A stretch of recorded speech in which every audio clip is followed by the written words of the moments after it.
Amém. Estão felizes com o Senhor nessa noite? Glória a Deus. Nós paramos na página 29 do livro Lealdade e Deslealdade, mas eu gostaria de recapitular com vocês alguns trechos aqui. E o Senhor tem sido maravilhoso conosco, porque durante todo esse estudo nós estamos descobrindo e redescobrindo alguns sintomas que pode causar a deslealdade no meio do povo de Deus, e com isso a gente consegue se prevenir e fazer um autoexame de nós mesmos, como nós estamos, como que está a nossa conduta, como é que está a nossa vida, né? E nós descobrimos na aula passada que a passividade está lá na página 24, né? Não precisa voltar lá não, mas só para recapitular com você, a passividade ela é um estágio, é o terceiro estágio da deslealdade. A passividade é algo mortal. Tanto é que alguém que está no estado da passividade, ele não se envolve em muitas coisas, ele se senta e não se preocupa em estar envolvido em nada, porque ele é passivo, ele fica ali, mas ele não está satisfeito. Então isso fez com que eu olhasse para mim mesmo, eu não sei você, mas isso fez com que eu olhasse para mim mesmo e, Senhor, não deixe eu desenvolver um espírito passivo. Amém, irmão? Vocês estão pegando o que o Senhor está ministrando em nossas vidas? Amém. E outra parte muito interessante, recapitulando com você, um outro sentimento que é o quarto estágio, é o crítico. E nós abordamos muito bem, né, Miquel, na aula passada, as críticas, as construtivas e a maioria que não são construtivas. Que quando a gente critica na ausência da pessoa que você está criticando. Eu quero falar do Dionei, mas ele não está aqui. Aí eu fico falando com o Miquel. Você viu o Dionei, como é que é? Ele faz isso, pô, mas ele poderia fazer isso. Então, ele não está aqui para falar e você não vai ter ele. Poxa, Dionei, olha só, eu vi que você está fazendo dessa forma, mas eu queria te dar uma ideia, um conselho. Por que você não faz assim? Você acha que seria melhor? Você está criticando na presença da pessoa, você não está falando, não é esse crítico que está sendo mencionado no livro, que é aquele cara que não aceita nada, ele só critica, só fala por trás, e ele começa a gerar o quê? A quinta coluna. Essa crítica, a insatisfação, foi o que aconteceu com Miriam. Isso está lá em Números, capítulo 12, no verso 1. E falava Miriam e Arão de Moisés. Miriam e Arão, agora olha só, os dois irmãos do grande profeta de Deus. Miriam viu os feitos do Senhor na vida de Moisés. Arão foi o primeiro sumo sacerdote. Foi porta-voz de Moisés para a saída do povo do Egito.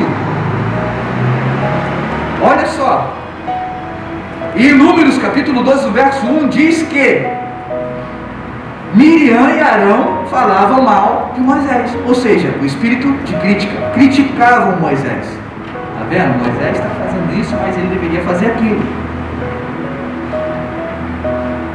E quem os repreendeu não foi nem o próprio Moisés, né, Miquel? Foi o próprio Deus que repreendeu a Miriam e a Arão.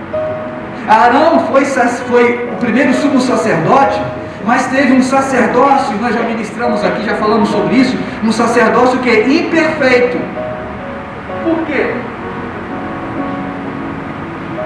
Está acabando a bateria aqui, está acabando a bateria. Ele teve um sacerdócio imperfeito. Por quê? Arão autorizou, quando Moisés sobe ao monte para receber do Senhor da lei, as tábuas da lei, o que Arão faz? Ouvindo a voz do povo, que nós aprendemos aqui que a voz do povo é o que? Não é a voz de Deus. Ouvindo a voz do povo, o que ele faz? Constrói um bezerro de ouro. Peraí, Arão permitiu que fosse criado um bezerro de ouro, sabendo que o que foi instruído pelo seu irmão, o profeta, e ele sendo sumo sacerdote, que não era para o povo adorar outro Deus, senão o Senhor dos exércitos. A Bíblia diz que o seu filho assume o seu lugar. Eliezer, se não me engano, Eliezer, filho de Arão, assume o sacerdócio e Arão não entra na terra prometida. Ele também não entra na terra prometida, naquilo que foi designado pelo Senhor. Então teve um sacerdócio imperfeito. O que a gente aprende com isso? Não adianta a gente viver os privilégios de estar na casa do Senhor, de ser obreiro, de tomar posse do microfone, de falar alguma coisa. Não adianta você receber grandes privilégios, mas você tem que ter um bom relacionamento com o Senhor e viver a lealdade com o ministério. Como eu não falo ministério, não é o ministério só a igreja, mas é o ministério que o Senhor tem na sua vida, o chamado de Deus na sua vida, o chamado de Deus a você, leal a você, ao ministério de Deus a você, a sua vida. Tem sido leal a isso? Você tem sido leal àquilo que o Senhor te chamou, ao primeiro amor? Lembra do primeiro amor? Lembra do encontro? Lembra da promessa, da palavra? Lembra que você levantou a mão e disse que ia ficar até o fim? Então que a gente possa, com esse estudo, com esse ensinamento, aprimorar essa lealdade em nossas vidas e entender que não só se retrata, não só se fala de lealdade a terceiros, a homens, mas sim, principalmente ao Criador. E outro estágio, recapitulando com vocês, é o quinto estágio. Nós descobrimos o espírito de política na igreja. E esse espírito político é aquele que faz um montinho, aquele que é o político, é o cara que é bom, desenrola com todo mundo, ele é bom de política, ele leva todo mundo no papo, ele, tá vendo? Faz reuniões, e o autor do livro fala que ele tinha uma pessoa que era desleal e desenvolveu um espírito político e fazia reuniões em sua casa criticando a igreja. Espírito político.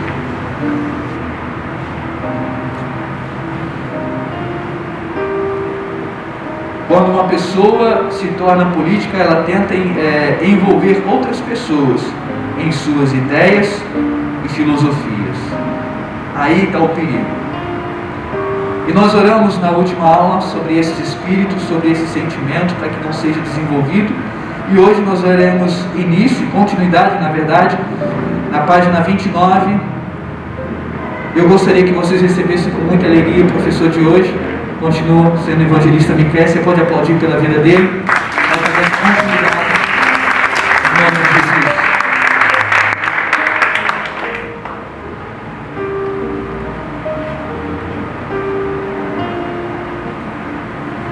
Mais irmãos. Amém. Está um pouquinho baixo. Som.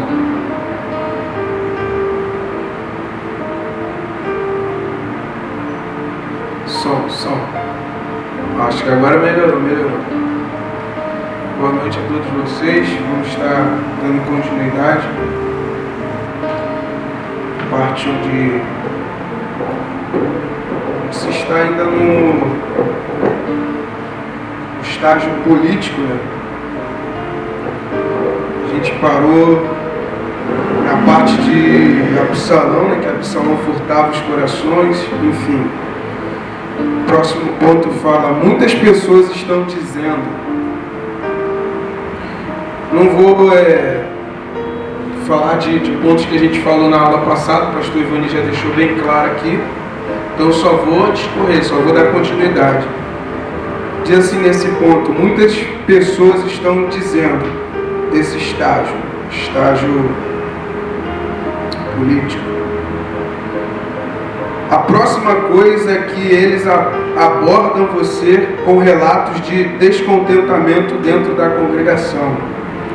Tem aprendido por meio da experiência que quando uma pessoa está no estágio político da deslealdade, ela tem 3 frases favoritas. Isso aqui é bem puxado, né, o que ele vai falar, porque é muito do nosso dia a dia. Essa aqui é a sua.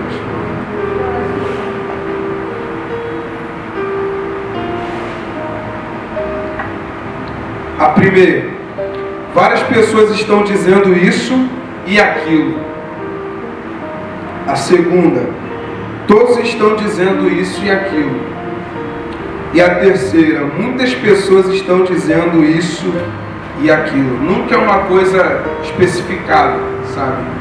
Ele não tem número especificado, ele não tem cor especificada, ele não tem a pessoa definitiva, ele sempre vai dizer muitas pessoas. Por isso que eu falo que é bem puxado, né? Porque é uma fala que a gente costuma muito dizer. Eu particularmente já disse muito essa frase. Muitas pessoas estão dizendo. E mal eu sabia que poderia estar nesse estágio político várias e várias vezes. Não é? E assim, que a gente tem passado aqui, não é que você identificou que você será excluído. Esse estudo está sendo um estudo de tratamento. Se você já se encontrou em algum desses pontos aqui, dos estágios que foram feitos, é tão somente para você olhar para dentro de si e falar, eu posso ser uma pessoa melhor. Já teve até pessoas aqui que pediram oração nos estudos anteriores, e é isso.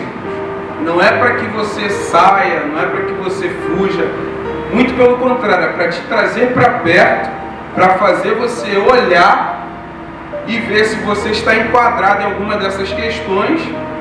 E não é para matar, mas é para curar, para sarar, amém, irmãos? Elas dizem, várias pessoas estão dizendo, você viaja bastante. Essa pessoa no estágio político falando da pessoa do seu pastor. Pode ser um auxiliar de pastor ou uma pessoa muito próxima. Se a gente for assim, sondar mesmo essa fala, a gente vai entender dessa forma. Todos estão dizendo que o projeto de construção da igreja está demorando demais. Ou seja, o pastor, vamos supor que o pastor Ivani vazou, ele comentou com alguém, de repente essa pessoa está enquadrada nesse estágio da deslealdade, que é o estágio político. Ela, como não concordou, então ela começou como é que eu posso dizer? Quando você muda a fala da pessoa, torce, né? Isso, você começa a torcer aquilo que foi falado. Então, esse é o estágio, um estágio avançado da deslealdade, que é o estágio político. E explicam, estou falando em nome de muitos que não estão contentes na igreja, ou seja, também não tem um número especificado, nem definitivo. Muitas pessoas podem ser muitas pessoas mesmo, ou uma pessoa só, falando especificamente dele. Como ele não concordou, então para que ele possa defender a sua fala, essa pessoa, ela diz, muitas pessoas. Então a gente precisa assim, ter bastante cuidado, porque a partir desse estágio aqui, vai ficando mais salgado ainda, porque a gente vai falar de muitas coisas que são bem naturais do nosso cotidiano. Próximo ponto. Sua casa era o centro da discussão. Alguns anos atrás eu tive, isso o autor falando, um assistente que era desse jeito.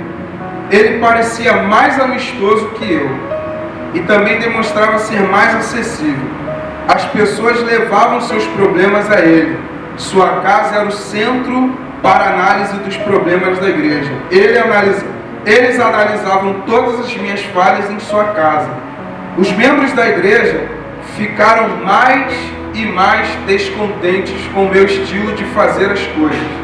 A pregação do pastor foi muito longa, você não acha? Ele bebe água enquanto prega, ele anda demais para cima e para baixo. Com o tempo ele passou a dizer, muitas pessoas estão dizendo. Muitas pessoas estão dizendo. Então esse cenário aqui, irmãos, enquadra muita gente.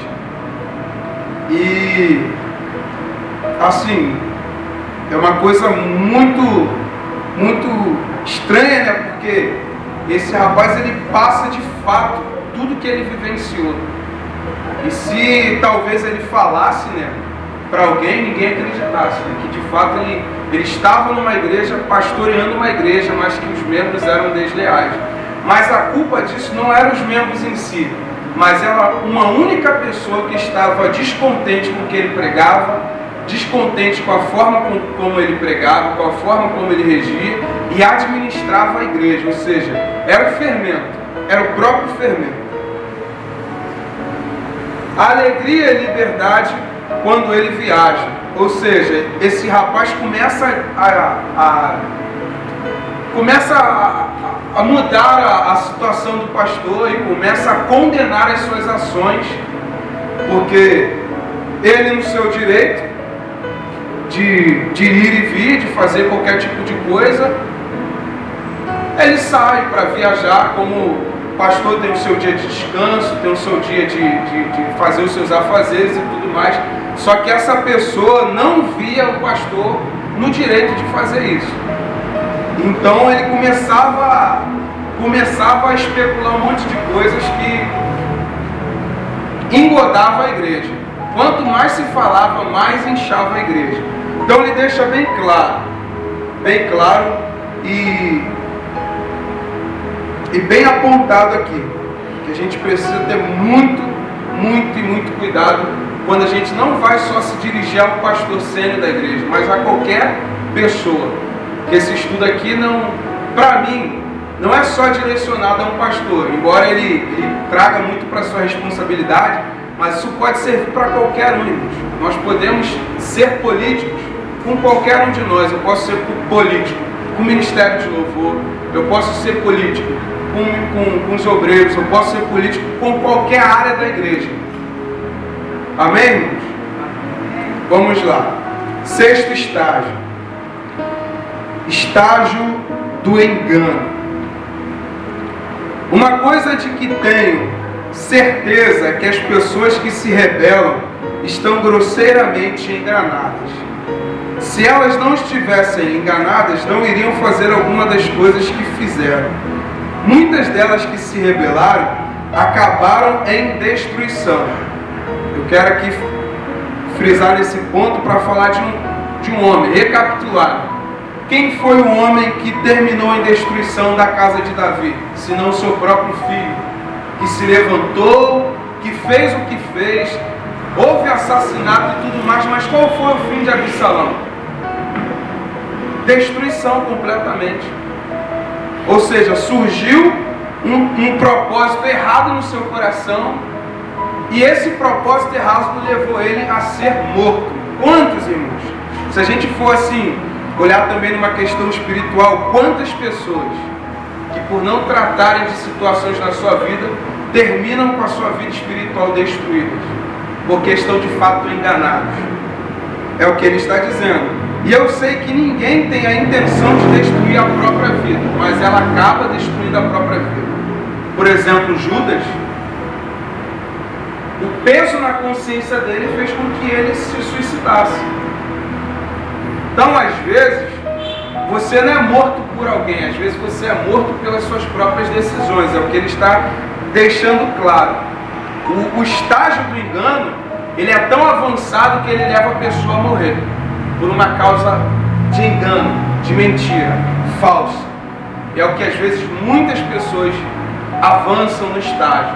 Ela não só se contenta com o estágio político, então ela vai para o estágio de engano e ela começa a agir de forma enganosa e ela mesma não encontra isso dentro dela. É tão problemático, é tão assustador, que a pessoa que está agindo, ela não consegue reconhecer que ela está enganada. Ainda que muitas pessoas observassem e falassem para ela, ó, você está errado, ela mesma não consegue enxergar. É onde ela avança e acaba morrendo. Bom, o autor diz, eu quero demonstrar alguns dos enganos comuns que os ministros encontram à medida que avançam na estrada da deslealdade. Aqui ele já parte para a questão ministerial. Pode ser ministério de louvor, pode ser ministro de louvor, pode também ser ministro da palavra, enfim, alguém que exerce algo ministerial na igreja. Aí olha o que ele vai dizer.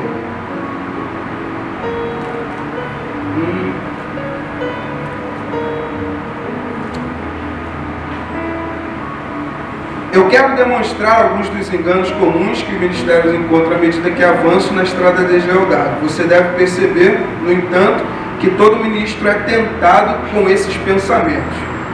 Muitas pessoas rebeldes enganam-se ao pensar que são maiores que seus líderes senhores. Às vezes, um filho no ministério pode levar-se para fazer coisas maiores do que seu pai. Aqui ele já começa a aprofundar ainda mais. É tão É tão avassalador o estado do engano que leva a pessoa a se exaltar, mas ela não é exaltada por Deus, ela não é exaltada por alguém, ela se autoexalta. Ela acaba de partir para a situação do engano, ao ponto dela olhar para si mesma e dizer: eu sou maior.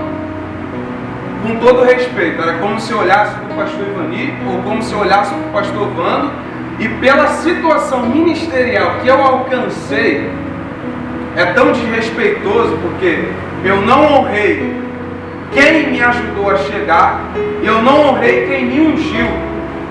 Então é um estágio tão avançado que essa pessoa ela não consegue imensurar o poder que esse engano pode causar de destruição na vida dela.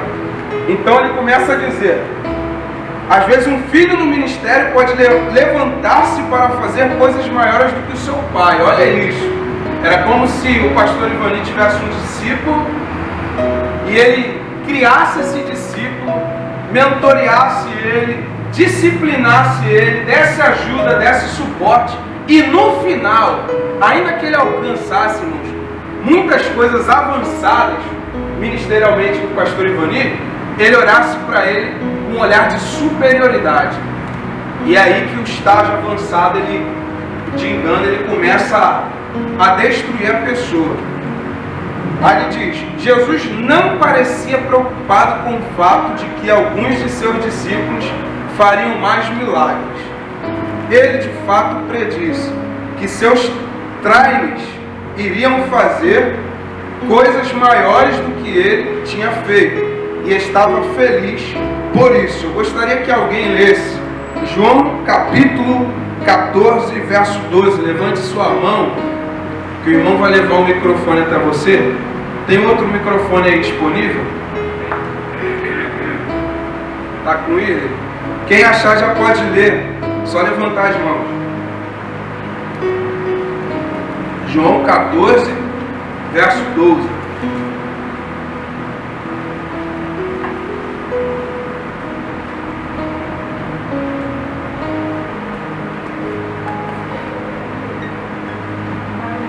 Na verdade vos digo, que aquele que crê em mim também fará as obras que eu faço, e as fará maiores do que estas, porque eu vou para o meu Pai.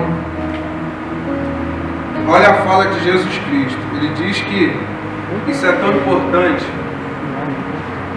porque isso aqui dissemina mesmo, isso aqui destrói. Quando alguém olha para outra pessoa com um olhar de superioridade. E Jesus deixou claro que muitos iriam fazer obras maiores do que ele. Muitos iriam avançar, alcançar, talvez até mais multidões do que ele. Só que isso não dá à pessoa o direito de se achar maior do que a outra. Muito pelo contrário. Aquele que quiser ser o maior que Jesus ensina, quem se arrisca em dizer? Que seja o menor. Que seja o menor. Ele até fala de João Batista. Ele fala que João era um homem grande, honrando, né, João Batista. De repente ele fala: mas o menor lá em cima é maior do que ele. Então sempre trazendo o entendimento de que ainda que eu alcance algo ministerial diferente de você, eu não tenho direito de me achar superior a você. Porque não é esse conceito do Evangelho. O conceito do Evangelho é sempre se achar menor. Quanto menor, melhor.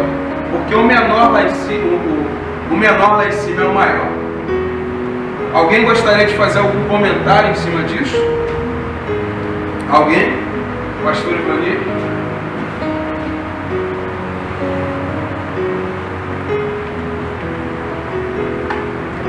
Bem feito, só para que a gente possa começar a interagir. Eu gostaria muito que os irmãos fizessem isso como da última aula. Lembrando, lá em cima na primeira parte, do sexto estágio do engano, onde o autor descreve assim: na estrada da deslealdade. Que a gente começa a entender aqui, eu até grifei isso aqui, na estrada da deslealdade. Está dizendo que é um caminho da deslealdade, ou seja, é um processo. Isso A deslealdade, como nós já falamos em outras aulas aqui, ela não começa da noite para o dia, não é algo que aparece rápido, mas é uma estrada, ou seja, é algo que vai numa crescente. Ela começa pequenininha, ou seja, esse estágio do engano, da pessoa ela viver esse estágio do engano, é algo que vai começando pequenininho, e quando ele vê que está totalmente envolvido justamente nesse estágio da deslealdade e nesse caminho do engano, que depois, se ele não se arrepender, vai ser tarde demais, porque o tamanho da percorrida, ou seja, do caminhar dele nessa estrada, enganando a si mesmo também, a outros, só vai provocar uma morte espiritual lá na frente, se não uma morte prematura também. Eu gostaria de compartilhar isso com vocês, abrindo aí esse momento para que vocês possam também compartilhar. Amém? Alguém quer fazer mais um comentário a respeito disso? Expor alguma coisa? Fica à vontade, irmão. Só levantar a mão. Expõe assim, sair um pouco da igreja e entrando assim na nossa política. A deslealdade está tão grande que ele não sai do lugar. Ele não cresce para lugar nenhum. Né? É deslealdade total. Tu vê um leal ali. Né? Se tem também, ele não consegue fazer nada, porque 99% é desleal. Então nosso Brasil não cresce, está aí desse jeito por causa disso aí. Muito bom isso que ele está falando aqui. E é justamente enquadrado nessa estrada que o pastor Ivani acabou de frisar. E é isso que ele está falando. Trazendo para o lado político, por que o nosso país não desenvolve? Por que o nosso país não avança? Porque o país está numa estrada errada. O propósito de muitos ali é errado, como o senhor falou. Só há deslealdade. Então como pode haver crescimento? Ainda que a gente esteja orando, se não se levantar alguém leal lá dentro, o país não avança, o país não muda. Muito bom, muito bom. Vocês podem aplaudir.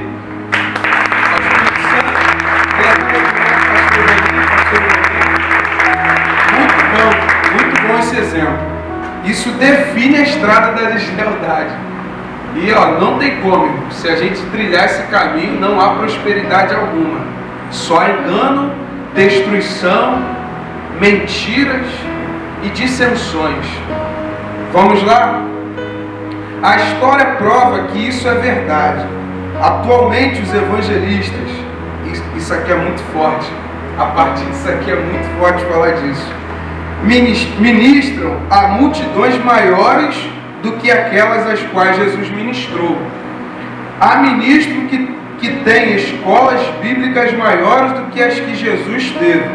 Jesus tinha apenas 12 discípulos em sua escola bíblica. Quantos discípulos? 12. Olha só, Jesus nunca viajou mais de 300 quilômetros a partir do lugar onde ele nasceu. Se você não sabia desses quilômetros aí, eu também não sabia não. Ele calculou, Jesus não passou disso. Tenho viajado milhares, aí ele parte para a responsabilidade dele. Tenho viajado milhares de quilômetros do lugar onde nasci. Jesus nunca escreveu um livro, mas você está lendo um dos meus livros. Aí ele continua.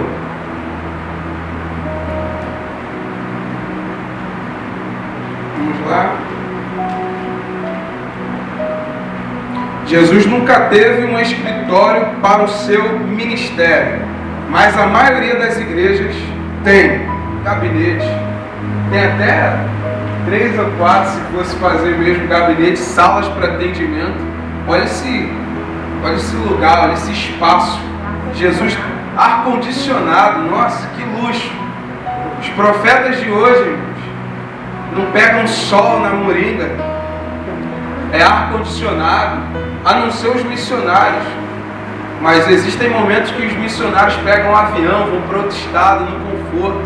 Jesus, devia ter uma batata do tamanho de uma batata mesmo, panturrilha grande, de tanto caminhar. E hoje não, hoje os profetas têm até canela fininha, que pega Uber, 99. Jesus não teve esses privilégios. Você hoje vai daqui até o mercado sem suar. Você vai num carro com ar-condicionado. Era sandália de couro, hoje o profeta anda de Nike. Hoje é Nike. E, ó, aquele Mr. Cat, quem gosta é o Pastor X desse tênis. Mr. Cat. É isso mesmo? Que tênis caro, tá, irmãos? Mas é bonito. Jesus não usava isso. Imagina, irmão, vou caminhar 300 quilômetros com esse Mr. Cat? Duvido. Paguei 300 quanto nele, não vou usar não, irmão. Mas é assim, isso é só para descontrair. Mas vai apertar. Olha só, mas a maioria das igrejas tem. Jesus nunca foi à universidade. Mas eu fui por 7 anos. Imagina o quanto esse homem era instruído. Olha só, um pastor renomado em cima do altar, um líder renomado. Vou tirar a figura do pastor, vou focar no líder.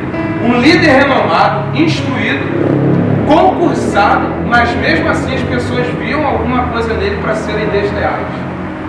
Então, não necessariamente se o líder for bem instruído, bem descolado, falar bem, sempre vai haver um desleal. Sempre vai haver. Por incrível que pareça, sempre vai haver. Jesus ressuscitou apenas 2 pessoas, mas dizem que alguém como Smith, e o outro nome eu não sei pronunciar, ressuscitou 21 pessoas. Isso foi um relato. Ao final de sua vida, Jesus foi brutalmente assassinado por seus inimigos e condenado entre ladrões. A maioria dos pastores recebe uma saída honrosa deste mundo, mas Jesus não teve isso. Enquanto ele estava morrendo, os soldados sortearam uma das poucas coisas que ele tinha nesta terra. Sua túnica. Contudo, muitos ministros atualmente têm mais propriedades nesta terra do que Jesus teve. Ele não diz que isso é errado, mas ele fala de uma estrada de engano, que é essa estrada de deslealdade, onde a pessoa, por possuir muitos bens e prosperidade, que não é ruim. Salomão foi um homem próspero ou não? Muito próspero. Muito próspero. Há alguma coisa de errado nisso? O homem que sepultou Jesus era pobre ou rico? Ele era rico. Colocou Jesus numa tumba boa, mas depois de morto. Não há, irmãos, engano nenhum em você obter propriedades, em Deus abençoar a sua vida, abençoar a nossa vida. O problema é você começar a entrar na estrada de deslealdade, do engano, achando que por possuir muitas propriedades, por Deus honrar muito você, por seu líder honrar muito você, você acabar se achando maior do que ele. Você está muito enganado ao que ele está dizendo. Então é um conceito errado. Obter, ser honrado, não é um conceito errado. Errado é você, a partir disso tudo, começar a se achar maior do que alguém. Amém, irmãos? Alguém quer fazer algum comentário? Tem alguma pergunta? Fale agora ou cale-se para sempre. Tem alguma pergunta aí, Augusto? Algum comentário? Fica à vontade, tá? Fica à vontade. Vamos lá. Esses fatos não tornam nenhum de nós maior que Cristo. Não vai te tornar maior que Cristo. Ainda que a gente seja ungidinho, porta um terninho bonito, porta um perfume importado, carro importado. Olha, irmãos, eu já tive uma sensação, vou abrir uma parte aqui pessoal minha, não vou mencionar a pessoa de forma alguma. A gente tem ética aqui. Mas eu já vi homens, pregadores, nossa, que assim, ele chegou, subiu no púlpito, cara amarrada para todo mundo. Ele pegou o microfone para ministrar, nossa, mas quando ele saiu daquilo, a cara se fechou-se de novo. Aquele ar de superioridade é o que ele está falando. Mas essa pessoa pode estar pregando, sim ou não? Pode estar pregando? Ela pode estar ministrando louvor? Ela pode estar servindo na intercessão da igreja? Ela pode estar servindo na cantina da igreja? Ela pode. pode. Então, isso é tão sério que isso faz com que a gente venha olhar para aquilo que a gente está fazendo. Por mais que eu faça, isso não me torna maior do que ninguém. E quando eu começo a olhar você com um olhar de superioridade, eu estou num trilho de deslealdade. Eu estou muito enganado. E quantas pessoas, irmãos, quantas pessoas? Não, porque agora eu sou o segundo, eu vou trazer para mim, porque eu estou nessa responsabilidade. Não, porque agora eu sou o segundo do pastor Ivani, eu sou auxiliar dele. Então o que eu falar vocês têm que acatar. Eu estou errado. Eu estou sendo desleal, porque vocês não são menores do que eu. Não, porque agora eu sou o líder do Ministério de Louvor. Eu sou o líder dos obreiros. Eu sou o líder da cantina. Eu sou o líder, irmão. Eu sou a liderança. Não te torna maior do que ninguém. E nem muito menos maior do que Jesus Cristo. Olha como é que isso é sério. Estou falando porque a gente está assim bem aberto aqui e não tem especulação nenhuma, não estou selecionando pessoas. É um papo bem aberto, porque eu estou me enquadrando, sou o líder dos gansos. Sou maior do que a Jéssica, que é a minha segunda líder? Sou maior do que aqueles que estão sendo liderados por mim? Não, irmãos. Mas eu estou tão sujeito a esse caminho quanto você. Alguém quer fazer algum comentário? Alguma pergunta? Só levantar a mão. Aí, ninguém fala, vai para o senhor. Deixar para mim, eu vou publicar. Esse assunto é muito importante, irmãos. E você vê que anteriormente, Miqueias leu aí, que o texto bíblico dizia o quê? Que aquele que crê faria ainda obras maiores do que o Senhor. E ele citou os pregadores, né? Hoje viajam com carros, não andam mais a pé e tudo mais. Ou seja, a obra feita não intitula a pessoa maior do que aquele que instruiu. E aí que está o engano. E aí que está esse poder maligno que começa a trazer uma sensação no indivíduo, na pessoa, em que a conquista dela pessoal e a posição dela eclesiástica em qualquer departamento a torna superior ao Espírito de Cristo. Aquele que começou a boa obra, ou aquele que está superior a todas as coisas. Então ela se intitula quase um semideus. A gente vê exemplos, como o Miqueias acabou de colocar, pregadores que eu já vi isso inúmeras vezes, né? Pregadores que assim, amarrado a cara, no altar se transforma, depois que acabou, o avivamento só acontece quando ele pega o microfone, depois que entrega acabou. Então é algo chega a ser desconfortável a liderança. Chega a ser algo que parece que humilha, até para humilhar ao próximo. E é um espírito de engano. É um estágio muito perigoso, onde a gente precisa estar totalmente atento, principalmente nós, líderes espirituais. Isso cabe a mim, cabe a qualquer um que lidera, e não só a liderança eclesiástica, mas como também liderança pessoal, ou seja, a sua liderança dentro do seu lar, a sua pequena liderança no seu setor de trabalho, a sua pequena liderança no grupo escolar, enfim, isso vai acoplando a muitas outras lideranças. Amém? Pode falar, pastor, porque eu lembrei de um texto aqui, lembrei de uma passagem da Bíblia, né?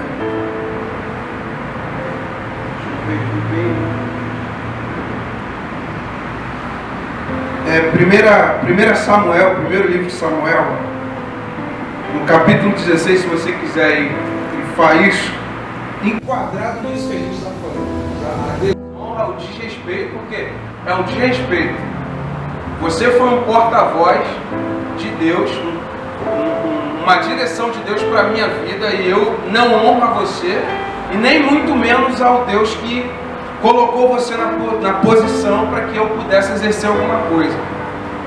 Olha como que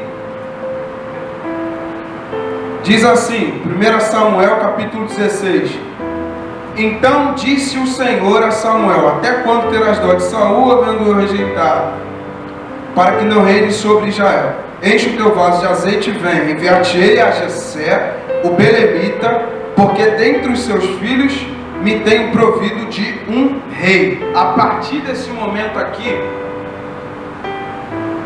Samuel vai na casa de Jessé, e quando ele chega lá, a primeira atitude dele é olhar o filho mais maromba da casa. Quando ele olha Eliabe, né? Eliabe mesmo.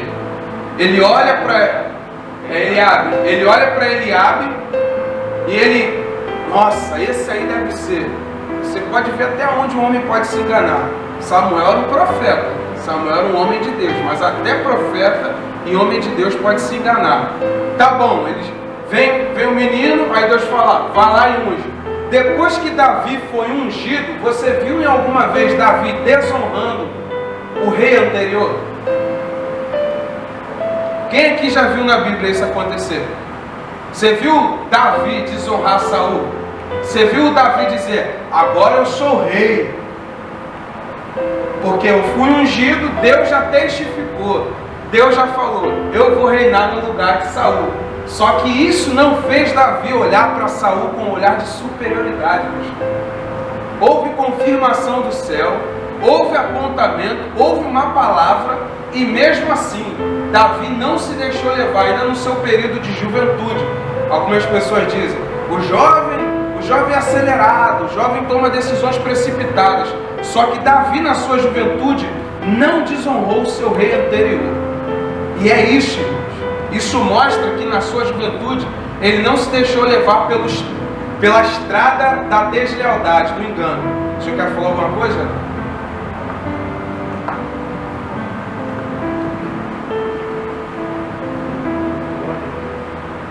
Graças a Deus, boa noite, gente. Eu espero que o que eu vou comentar aqui não choque ninguém, mas traga para dentro de vós algo que é uma expectativa de Deus mediante o Evangelho mundial que nós vivemos hoje, acerca dos líderes. Na verdade, é o seguinte, vamos pegar e termos bom proveito do que está acontecendo conosco aqui. Nós temos uma oportunidade de verdadeiramente aquilo que o Senhor, através da palavra em Lucas 2:52, quando Jesus era jovem, e ali ele ensinava os homens que entendiam dos canões da lei e de toda a história de Deus na terra.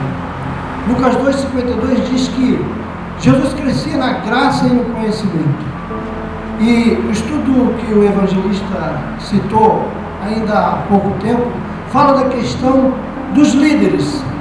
Mas se nós observarmos, mas não com um teor de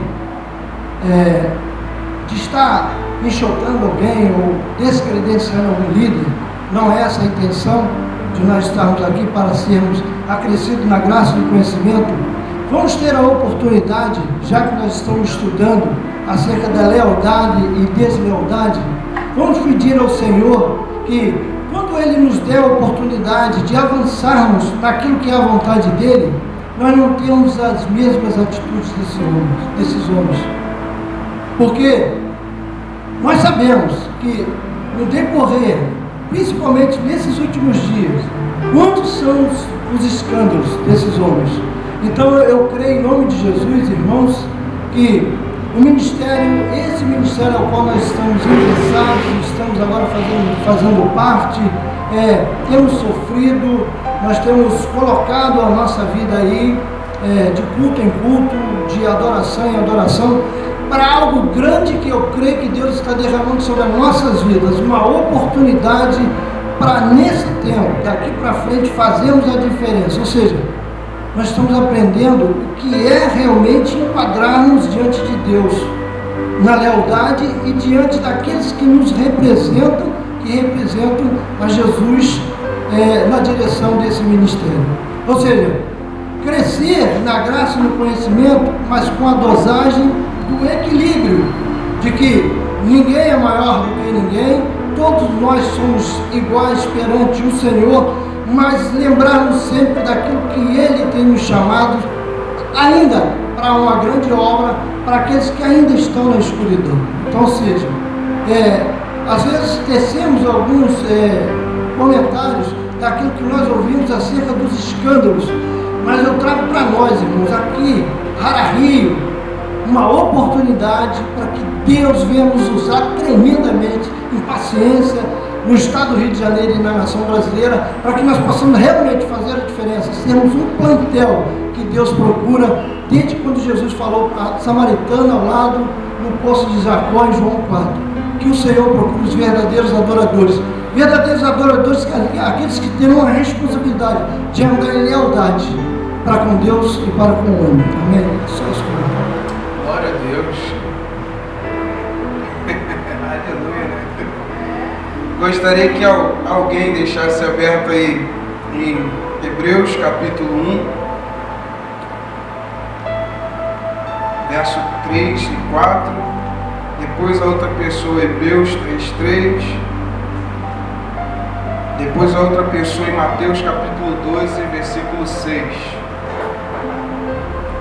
Isso é tão importante.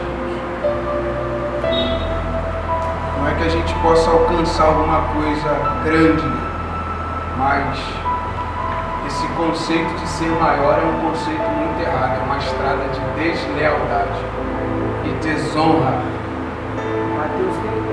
Mateus 12, verso 6. E Hebreu? Quero ler Hebreus 1, do 3 ao 4. Hebreus 1, do verso 3 ao 4. E Hebreus 3, verso 3. Mateus capítulo 12, verso 6. Por que eu pedi para selecionar esses 3 pontos? Porque ele frisa algo aqui, a gente olhou com uma visão panorâmica, né? De a gente olhar o próximo como superioridade.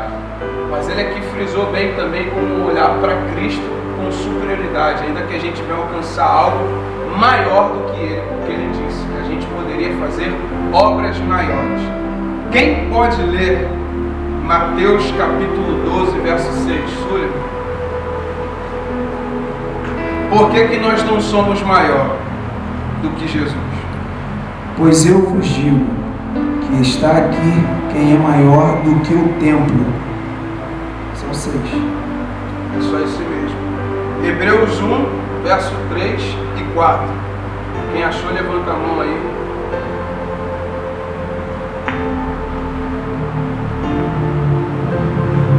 Ele que é o resplendor da glória e a expressão exata do seu ser, sustentando todas as coisas pela palavra do seu poder. Depois de ter feito a purificação dos pecados, assentou-se à direita da majestade nas alturas, tendo se tornado tão superior aos anjos, quanto herdou mais excelente nome do que eles. Nós lemos que Jesus é maior do que o templo. Nós lemos que Jesus é maior do que os anjos. Agora eu gostaria que alguém lesse Hebreus 3, verso 3. Geraldo.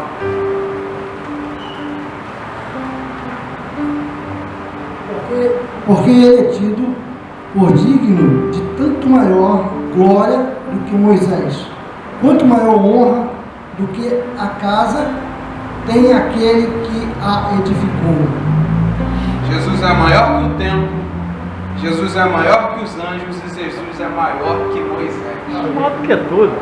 Ele é maior. Maior do que tudo. Por isso que os judeus ficaram doidos com ele, quando ele falou assim, ó, antes de Abraão existir, eu sou. Ou seja, eu sou maior do que Abraão. Está claro, irmãos?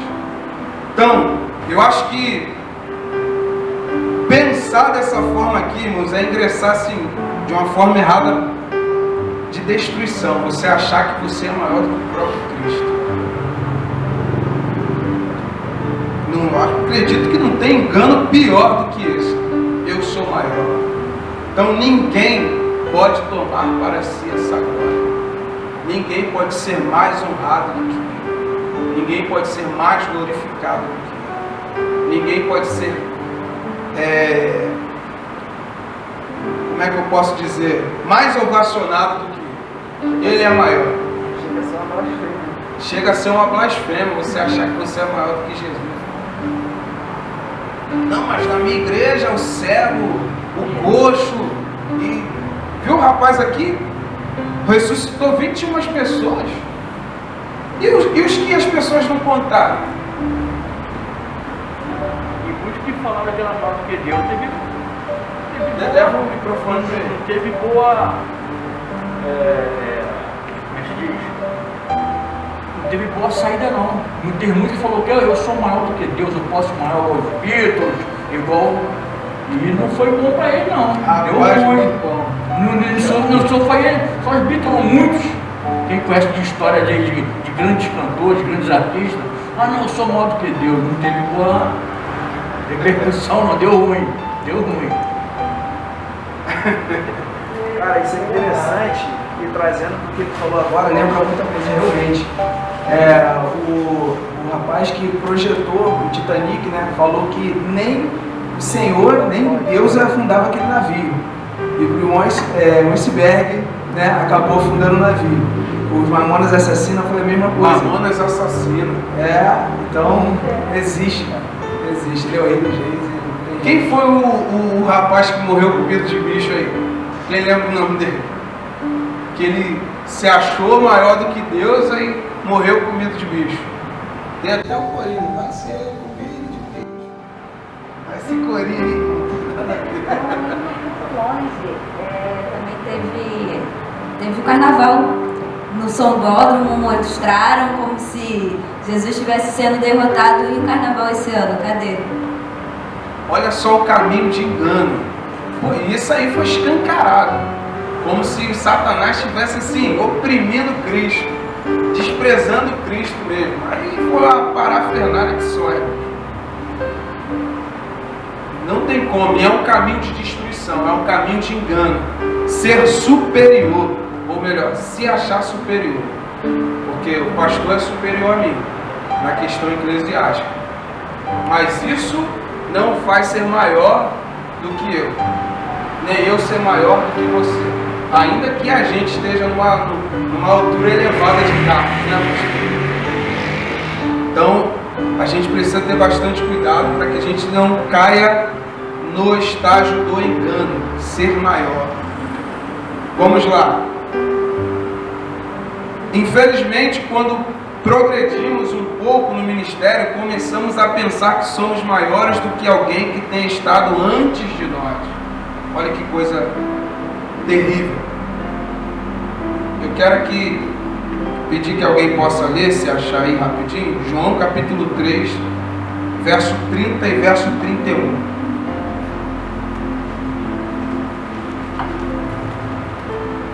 João capítulo 3, levanta a mão, já vai lendo. Verso 30 e verso 31.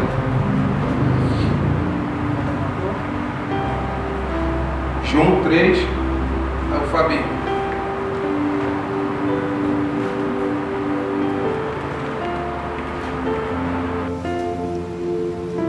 É necessário que ele cresça e que eu diminua. Aquele que vem de cima é sobre todos. Aquele que vem da terra é da terra e fala da terra. Aquele que vem do céu é sobre todos. Olha o que ele diz. Pode ler de novo aí, Fábio. É necessário que ele cresça e que eu diminua. Aquele que vem de cima é sobre todos. Aquele que vem da terra é da terra e fala da terra. Aquele que vem do céu é sobre todos. Olha o conselho que João dá. Como eu posso fugir da estrada do engano? Como eu posso me livrar dessa estrada do engano? É simples. Sempre se colocando no diminutivo.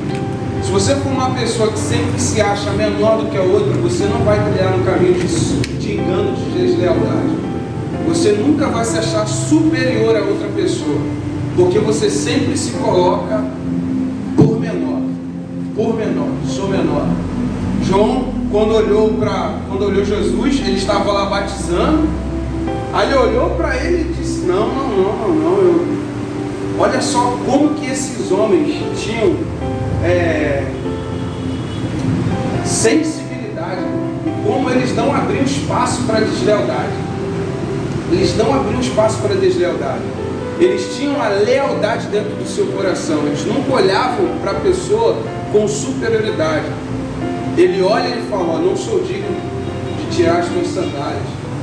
Teve uma outra parte que ele falou, está aí aquele que é maior do que eu. sempre assim, ele é maior do que eu, ele é maior do que eu. E as pessoas foram até ele, né, perguntarem ele, e esse rapaz aí e tudo mais. Ele nunca se viu superior, ainda que ele estivesse exercendo, porque Jesus Cristo só vai exercer um pouco depois. João Batista já estava exercendo, João Batista já estava batizando com água.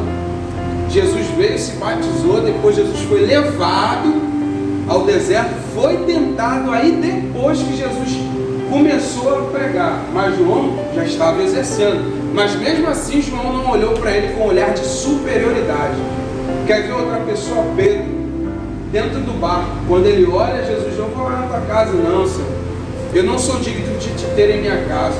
O centurião também, quando Jesus falou assim, vamos lá que eu quero curar aquele rapaz, ele, não sou digno de te ter na minha casa, diga somente uma palavra e ele será curado. Ou seja, sempre olhando para Cristo com um olhar de dependência. E assim a gente olha para qualquer outro irmão, porque Jesus vai falar uma vez, todas as vezes que fizermos com estes pequeninos, faremos também por ele.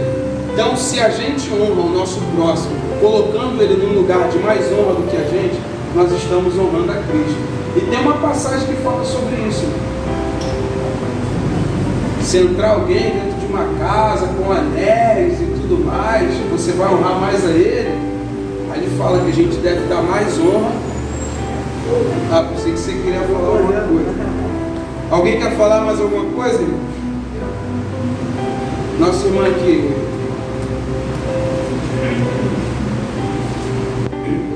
Essa lealdade, ela traz um bem muito grande para o povo. Eu quero dar um exemplo do pastor Evanico. Nós tivemos o trabalho da cantina e alguns cultos, um ou dois depois, ele anunciou que foi ok a venda da quentinha, que havia um resultado bom. E aí quando ele foi agradecer, ele não agradeceu nem um, nem outro que trabalhou, mas ele agradeceu por toda a equipe que estava envolvida. E quando ele falou isso, me trouxe uma paz muito grande, porque eu tive o entendimento de que ele colocou o irmão do lado do outro irmão, do lado do outro irmão, e assim nós juntos, como um corpo, trazendo aquilo que o reino necessita. Eu achei muito importante e foi muito libertador para mim. Glória a Deus. Você pode aplaudir o Espírito Santo?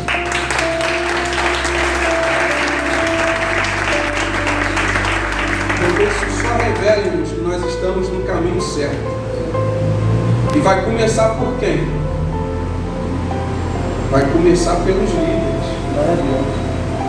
E precisa ter um cuidado muito grande para que essa liderança não seja uma liderança abusiva ao ponto de sujar o corpo, né, de trazer, começando dele. E a gente está vendo que isso aí que o Senhor está ensinando. É esse entendimento que a gente precisa ser bem cauteloso, calculista, né? Porque isso pode inflamar de fato. Quem pode ler aí Gálatas capítulo 6, versículo 3, levanta sua mão aí, já vai lendo. A gente está falando de engano, né, de erro, de achar ser superior. Capítulo 6, versículo 3.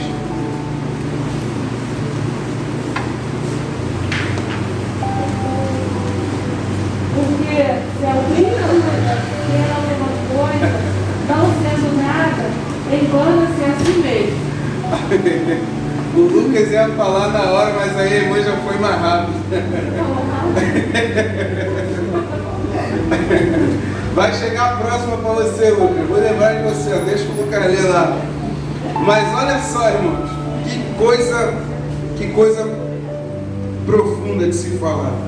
Porque se alguém cuida ser alguma coisa, não sendo nada, engana-se a si mesmo.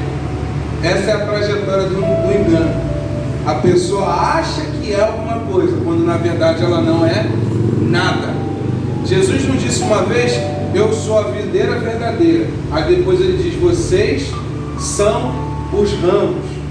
Aí ele diz, como que um ramo não dá fruto por si mesmo, assim também todo aquele que não estiver em mim, dá fruto. Porque a afirmação que ele fala é que quem estiver nele dará muito fruto. Isso mostra totalmente isso. Porque nós só produzimos se estivermos nele. Desde o momento em que a gente acha que somos superiores, nós estamos enganados. Amém? Todas as vezes. O próximo ponto que ele fala é: não despreze seu professor. Ministros desprezam seus professores só pelo fato de terem conseguido um pequeno grupo de seguidores e um carro novo. Um dos juramentos que tive de fazer como novo médico foi respeitar meus professores. Você deve lembrar que foi ajudado por alguém para chegar onde você está. E nunca esqueça que, de certo modo, você foi colocado onde está, por meio de outra. Nós só conseguimos chegar até aqui porque alguém nos ajudou. Quantas vezes eu, na minha trajetória de caminhada no Evangelho, não pensei em desistir e lembrei do irmão Paulo Fernando, a gente sempre falava dele. Paulo Fernando, o Nico conhece também, eu perturbava o Paulo Fernando, lá na casa desse negão, cara, direto, para falar com ele, ó, toma hora por mim, tô necessitando de ajuda, tô necessitado de ajuda, eu preciso que você ore por mim. E ele orava e a gente fazia lá vigílias de conversa. E é assim, a gente sempre vai depender de alguém, sempre vai precisar de alguém, o que ele está falando. Ele ali fez um papel de um professor, ele ali fez um papel de um líder. Então, não necessariamente você precisa ter um cargo para ser um líder. Às vezes você se coloca numa posição de liderança ainda sem ter cargo. Quando alguém vai na sua casa e pede um conselho, esse conselho é de um líder, não de um membro. Quando alguém pede um apontamento, esse apontamento é de um líder e não de um membro somente.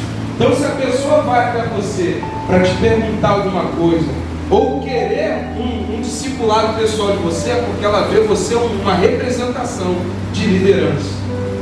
Amém? E ele diz assim, um dos juramentos que tinha a fazer depois disso. E nunca esqueça que, de certo modo, você foi colocado onde está, por meio dele. Lúcifer foi designado por Deus, mas parece que ele esqueceu o fato mais importante. Aí dá uma referência, eu vou ler aqui por causa do tempo, da hora. Ezequiel, capítulo 28, verso 14, diz assim, parte A: tu eras querubim ungido, e te estabeleci. Lúcifer esqueceu que sua perfeição, sabedoria e beleza vieram de algum lugar. Elas foram de fato criadas. Você aprendeu o que você sabe de algum lugar. 80% do que pregamos e ensinamos é aprendido. Lúcifer é um ser criado.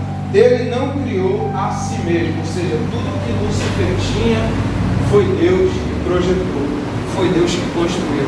Alguns estudos sobre a questão de angelologia fala sobre, não sei se isso é verdade ou não, mas esses estudos devem pegar alguns fatos, né, de que ele era um querubim assim ungido, e da parte musical, né, conforme ele fazia os seus passos, caminhava no céu, saíam os sons dele. Isso a gente não sabe de forma concreta, mas tem um estudo aperfeiçoado que fala sobre isso. Ou seja, ele foi colocado numa posição muito honrada, mas ele não soube honrar ao seu Deus quando achou que ele era maior. Assim também pode ser conosco. E existe uma palavra que diz que Deus abate ao soberbo. E aqui não existe nomenclatura, não existe carga eclesiástica. Sendo ímpio ou sendo cristão, se eu for soberbo, Deus me abate. É Deus quem abate o soberbo. Vamos lá. Ainda no capítulo 28 de Ezequiel, verso 12 e 13, diz também: tu cheio de sabedoria perfeita em formosura, foste criado. Algumas pessoas têm uma pequena visão e sentem-se com um rei na barriga. Alguns pastores têm poucos milagres em sua igreja. A partir de então, não respeitam ninguém. Eles impõem mãos sobre uma ou duas pessoas que caem sob o poder do Espírito, e seu coração é corrompido por causa de seu sucesso no ministério. Muitos cantam seus louvores, e jovens senhoras os veem com olhos de admiração. Olha como é que isso é perigoso demais. Ter um rei na barriga. Quem lembra aqui de Simão Mágico? Quem se lembra aqui da história de Simão Mágico? Simão Mágico, quando viu os apóstolos colocarem as mãos sobre as pessoas e o Espírito Santo descer, ele olha e vira para Pedro e fala assim: olha, como que eu posso fazer o que você está fazendo? Ele olha com um olhar de corrupção, porque ele viu aquela ação ali e ele achou que poderia ganhar dinheiro com aquilo. Então ele fala: nossa, olha que poder, que grandeza, como eu posso alcançar? E Pedro vira para ele: ó, vai você, seu dinheiro para a perdição.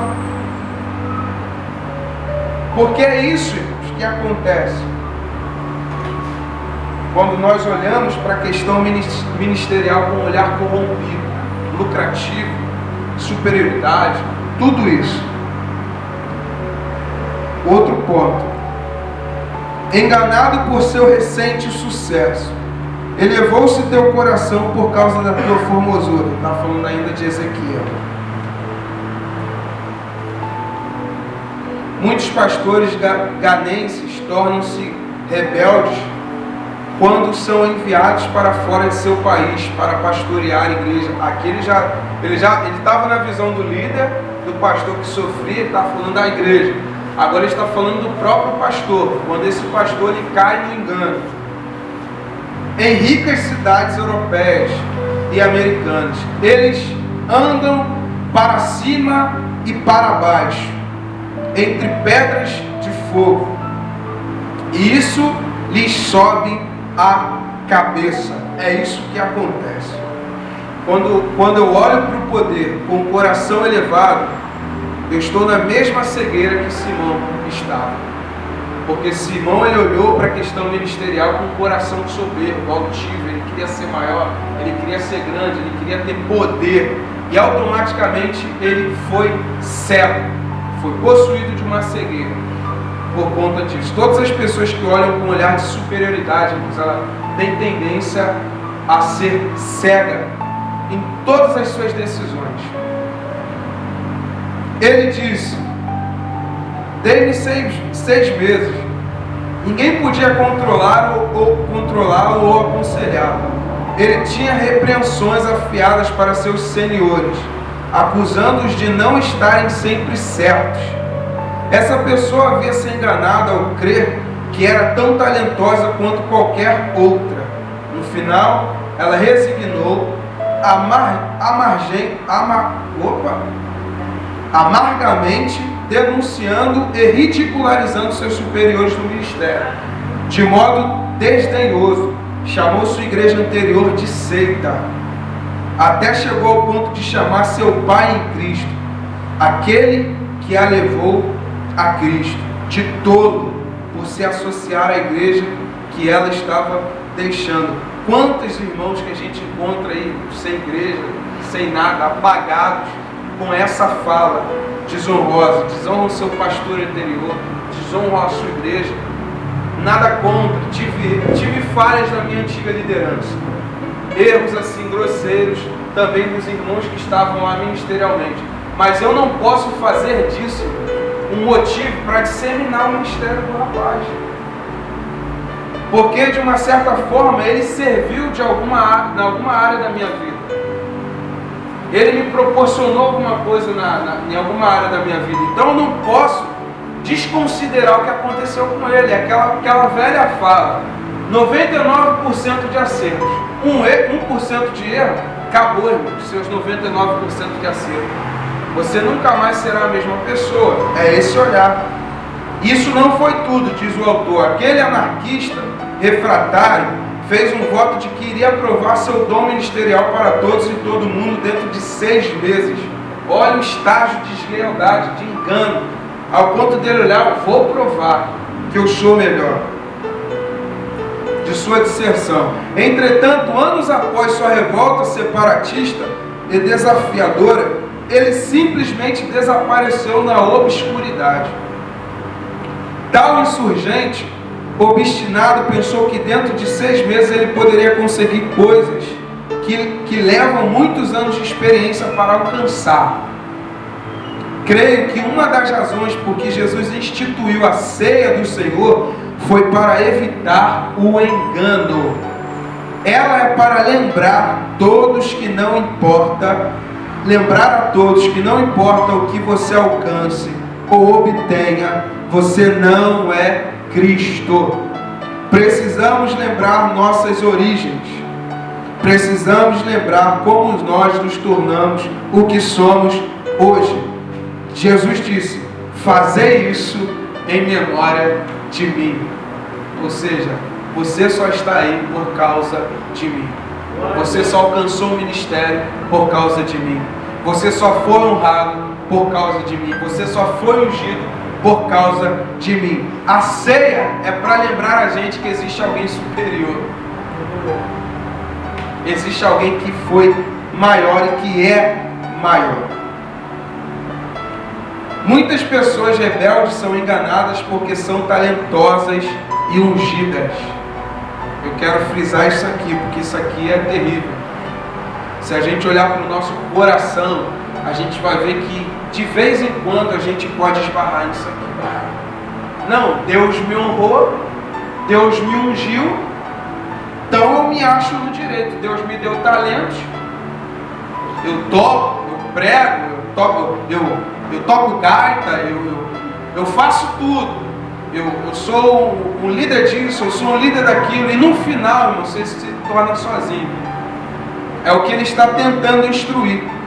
Pessoas talentosas e ungidas têm mais tendência a se inclinar isso, por causa do seu talento, por causa do seu dom, por causa da unção, porque ela vai se achar melhor.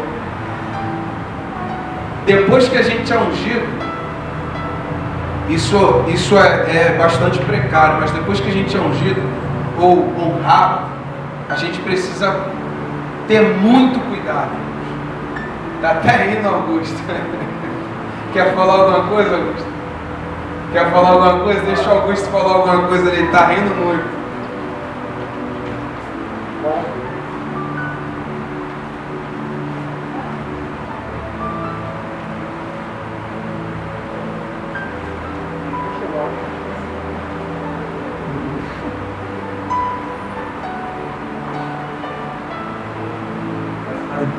Graças a Deus, boa noite também. Essa parte do livro me faz lembrar uma experiência que eu tive alguns anos atrás, onde eu estava voltando a fazer parte do Ministério de Louvor, e naquele meio foi levantado um líder, e naquele tempo mexeu muito comigo, porque na minha visão, aquele líder ele não podia estar onde ele estava, porque musicalmente ele não tinha técnica para aquilo, e nem sabia nada tecnicamente mais do que eu. E aquilo me confrontou no coração e me fez entender 2 coisas: que eu não era o primeiro a passar por aquilo e nem a ser o último. E eu precisava entender o seguinte: qual era a minha real motivação em estar a servir o corpo? Por que eu estava ali? Por que eu estava me incomodando? E é mais ou menos por aí que está essa parte do livro, e eu acredito que todo mundo possa estar sujeito a passar por isso. Graças a Deus.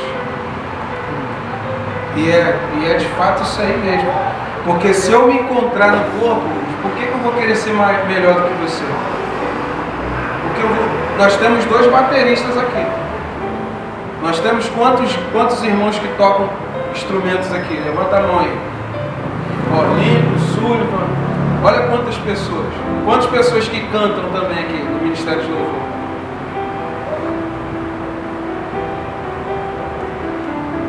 Quando você se acha, fica mais fácil servir. você fica menos criterioso, que é o estágio lá atrás do crítico, né? Você se torna uma pessoa menos passiva, né? Você não guarda rancor de ninguém. Você não se torna uma pessoa política porque você começou assim. E você não se acha independente. E você não vive uma vida enganada.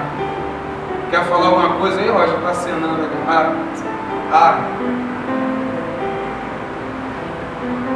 Posso ter mais 5 minutos ou 10 minutos, pastor? Só para entrar nesses próximos pontos aqui, que é um ponto importantíssimo aqui eu encerro. Vamos lá, vou rápido. Da mãe de todo engano. A mãe de todo engano é quando o amotinado pensa que pode destruir seu professor e pai. O que eu quero correr para você, porque isso aqui é importante. Pensa que tem entulho suficiente para bloquear aqueles que têm sido uma bênção para ele. O espírito de rebeldia não só leva pastores assistentes a fugirem, mas também os inspira a lutar contra as autoridades que foram colocadas sobre eles. Absalão lutou contra o próprio pai e fracassou. Judas tentou destruir seu professor e Senhor, Jesus, mas essa é a mãe de todo engano. Você não pode destruir o Senhor por meio de sua insurreição. Lúcifer pensou que ele poderia destronar Deus, mas isso tampouco era possível. Que tolice, que loucura imponderável. Você não obterá êxito se você se achar maior do que Cristo, maior do que seu irmão, maior do que seu pastor, maior do que seu líder. Seu final não vai ser um final bom. Você está sendo instruído pela mãe de todo engano. Ele ameaçou destruir o próprio pai. Alguns anos atrás eu estava em casa em comunhão com um ministro nigeriano. Esse pastor amigo meu é um supervisor de muitas igrejas grandes espalhadas por toda a Nigéria. À medida que conversávamos, percebi que ele havia tido experiências semelhantes às minhas. Ele falou sobre um pastor amontinado que foi criado em sua casa como um tipo de empregado doméstico. Publicarei um livro a seu respeito. Esse jovem homem havia se formado para se tornar pastor de suas maiores congregações da igreja. Meu amigo me disse que esse pastor havia se tornado anárquico e decidira lutar contra ele. Fiquei pasmo com um dos comentários que ele fez. Ele me disse: esse jovem homem se rebelou, desligou-se e começou a dizer tipo de coisas maliciosas sobre mim. Seu filho no ministério disse: publicarei um livro com material revelado que irá derrubá-la. E aqui ele encerra o ponto: e eu o expulsarei desta cidade. Que interessante, pensei. Eu me lembrei de uma ameaça semelhante que havia recebido de um pastor rebelde. Essa pessoa disse que iria me expulsar da minha própria cidade. Essa é a mãe de todo engano. Esse é o espírito de Absalão, que luta contra o próprio pai.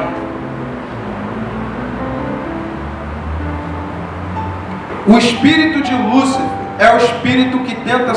Eu queria que você frisasse, guardasse isso muito bem, porque isso aqui foi uma revelação do céu para esse homem. Olha o que ele disse: essa é a mãe de todo engano. Esse é o espírito de Absalão, que luta contra o próprio pai.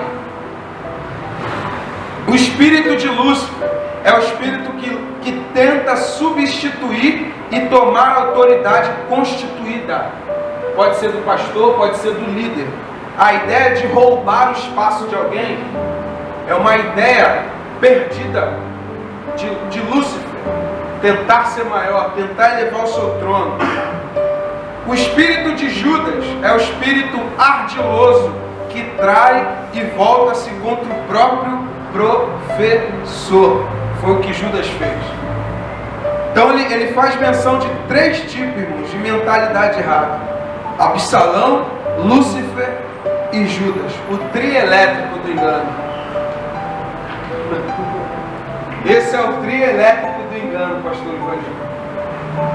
Eu quero que você aprenda aqui mesmo, que todas essas coisas são impossíveis. Você não pode substituir Deus. Você não pode ser bem-sucedido lutando contra seu pai. Deus não irá ajudá-la e, de fato, Ele irá lutar contra você. Toda a natureza, inclusive os animais selvagens e as águas, lutará contra você. A Bíblia diz: os olhos que zombam do Pai, corvos do ribeiro, os arrancarão. E os pintãos da águia os comerão. Você não só vai ter o Pai da eternidade, você vai ter a própria criação se voltando contra você. É por isso que as pessoas têm uma teoria errada de que a natureza, de fato, a natureza tem vida. Olha a natureza revidando por conta dessa questão. Quanto maior o desmatamento, maior é a destruição, maior é o alagamento, maior é a podridão. É o que ele está dizendo. Quanto maior a maldade, quanto maior a rebeldia contra Deus, maior a gente atrai o peso de condenação.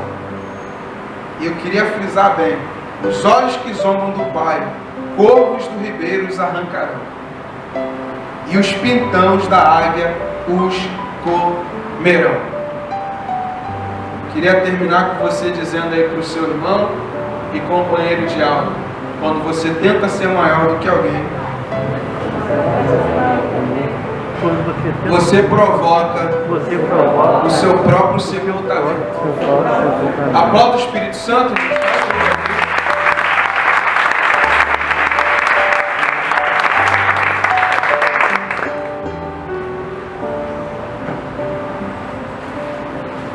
Mais uma vez, graça e paz a todos. Irmãos, que maravilha tem sido esse estudo, né? Tem sido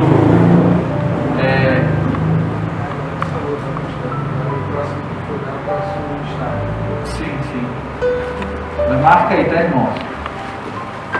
Encerramos esse estágio, paramos na página 35. Depois vamos ver o próximo estágio.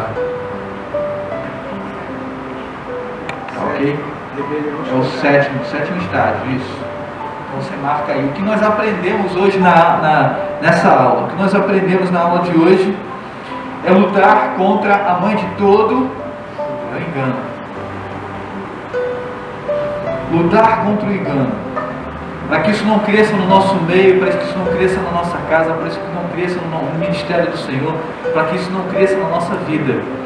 Ficou bem claro a lição de hoje, muito proveitosa. Esse estudo lealdade e deslealdade tem sido confrontante para a gente.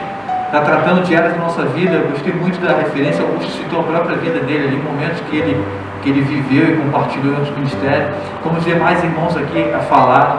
Esteja bem à vontade para participar e contar suas experiências também dentro do assunto abordado aqui, não citando nomes ou pessoas, né? Não é o intuito aqui, mas sim a experiência adquirida nessa sua caminhada, nessa sua jornada. Isso vale a pena.